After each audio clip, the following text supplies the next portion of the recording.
वाहिगुरु जी का खालसा, वाहिगुरु जी की फतेह। मैं Sardar Inderpreet Singh, founder global Midas foundation, जो हमारा एनजीओ है। इसके अंदर आज आपसे शेयर करना चाहूँगा एक स्पेशल सीरीज जो एपिसोड्स हम बनाने जा रहे हैं। तो हम लोगों ने एक सीरीज बनाने का डिसाइड करा है, प्राउड इंडियन बिजनेसमैन सीरीज। अब आप अगर आज गूगल पे सर्च करें या काफ़ी पॉपुलर जो ओटीटी प्लेटफॉर्म है, अगर आप वो देखें तो आप देखेंगे वहाँ पर इंडियन बिजनेसेस, इंडियन बिजनेसमैन और इंडियन फाइनेंशियल मार्केट्स को लेके काफ़ी नेगेटिव सीरीज बनी हुई है, जिसके अंदर वो दिखाते हैं कि स्टॉक मार्केट में क्या क्या स्कैम हुआ। उसके साथ में दिखाते हैं बैंकों के क्या स्कैम हुए। साथ में वो दिखाते हैं कि ऐसे बिजनेसमैन जिन बिजनेसमैनों ने इस तरीके के स्कैम्स किए।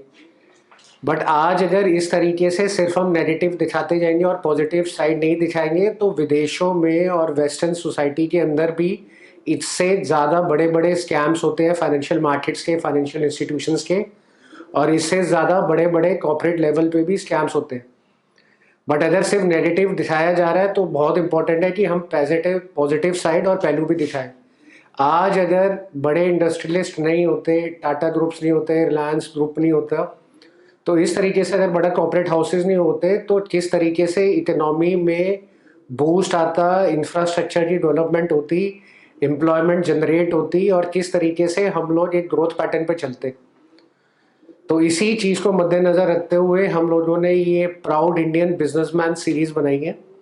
इस प्राउड इंडियन बिजनेसमैन सीरीज़ के अंदर हम लोग लोकल लेवल पे ऐसे बिजनेसेस जिन्होंने काफ़ी अच्छा किया है, उनके प्रमोटर से मिलके उनकी आइडियोलॉजी, उनका स्ट्रगल, कैसे उन्होंने बिजनेस को आगे बढ़ाया, चाहे वो फूड में हो, जैसे हल्दीराम तो आप सारे जानते हैं। इसी तरीके से नॉर्थ इंडियन फूड में पिंड बलूची एक बहुत बड़ा एस्टैब्लिश ब्रांड नेम है। एल्केमिस्ट ग्रुप है, इट्स $1 बिलियन ग्रुप। इसके साथ में लाल पंथ लैब हो गया हेल्थ केयर के अंदर, साथ में मणिपाल ग्रुप हो गया। तो इस तरीके से जो मल्टीपल बिजनेसेस के अंदर मल्टीपल बिजनेसमैन्स हैं जिन्होंने अपने आप को बड़ा अच्छा इस्टेब्लिश करा है। अगर आप दिल्ली में होंगे तो आप बिट्टू टिक्की वाले को भी जरूर जानते होंगे। तो इस तरीके से अगर इन लोगों की इंस्पिरेशनल सीरीज बनाई जाए और दुनिया के सामने लाई जाए तो ये पता चलेगा कि जो एंटरप्रेन्योरशिप होती है, उस एंटरप्रेन्योरशिप से एक इंसान आगे चल के एक लीगेसी को एस्टैब्लिश कर सकता है और जिसके पीछे उसकी फैमिली और बड़े सारे परिवार उससे जुड़ के सालों और सालों तक और पीढ़ियों तक अपनी जीवनी कर सकते हैं। तो उस एंटरप्रेन्योर की जो अपनी कहानी रही है स्ट्रगल की, और जो आज समाज में देखा जाता है कि अगर एक बिजनेसमैन है तो वो सिर्फ चोरी है, या तो वो टैक्स की चोरी करता होगा या कुछ ऐसा करता होगा तभी उसके पास ये है। बट किस तरीके से उसने अपनी लाइफ को एक स्ट्रगल से निकाल के एक सक्सेसफुल एंटरप्रेन्योरशिप में बनाया और एक मुकाम हासिल कराया, ये साइड कोई देख ही नहीं पाता।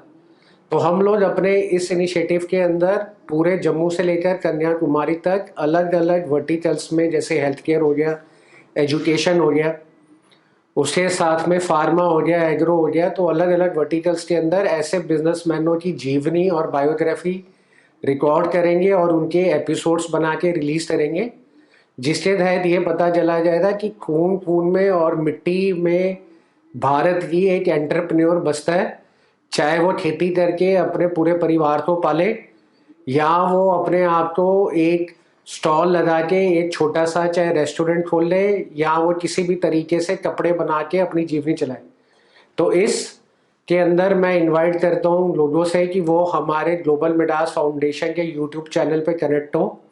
साथ में अगर वो किसी को ऐसे जानते हैं जिसकी जीवनी एक इंस्पिरेशन हो सकती है, या वो खुद ऐसी एक रोल मॉडल बन सकते हैं for youth, for coming futures, तो हमारे से कनेक्ट करें। साथ में हमारे ग्लोबल मिडास फाउंडेशन एनजीओ का जो मोबाइल नंबर है उसके ऊपर एक व्हाट्सअप बना के अपना एक ब्रीफ छोटा 3 मिनट का वीडियो भेजें, ताकि फिर उसके बाद हमारी जो टीम है वो उनको कनेक्ट करेगी और फिर उनसे उनकी कहानी सुन के पूरा प्रोडक्शन करके ऐसे एपिसोड बना के निकालेगी। तो मैं पूरे इंडिया में, और जो ऐसे इंडियंस भी बाहर चले गए हैं और आज एनआरआई हैं बट सक्सेसफुल बिजनेसमैन हैं, तो उनसे भी अपील करता हूँ कि वो आए, हमारे साथ जुड़े और अपने इंडिया को एक सोने की चिड़िया जो पहले होती थी ये दिखाए, और किस तरीके से एज एन इंडियन देश और विदेश में वो तरक्की उन्होंने अपनी मेहनत से, अपनी सोच से पाई है, वो बताई जाए। और ये जो नेगेटिविटी वेस्टर्न कल्चर के अंदर इंडियन बिजनेसमैन को लेकर है, इंडियन कम्युनिटी को लेकर है, उससे हटाएंगे। वाहेगुरु जी का खालसा, वाहेगुरु जी की फतेह।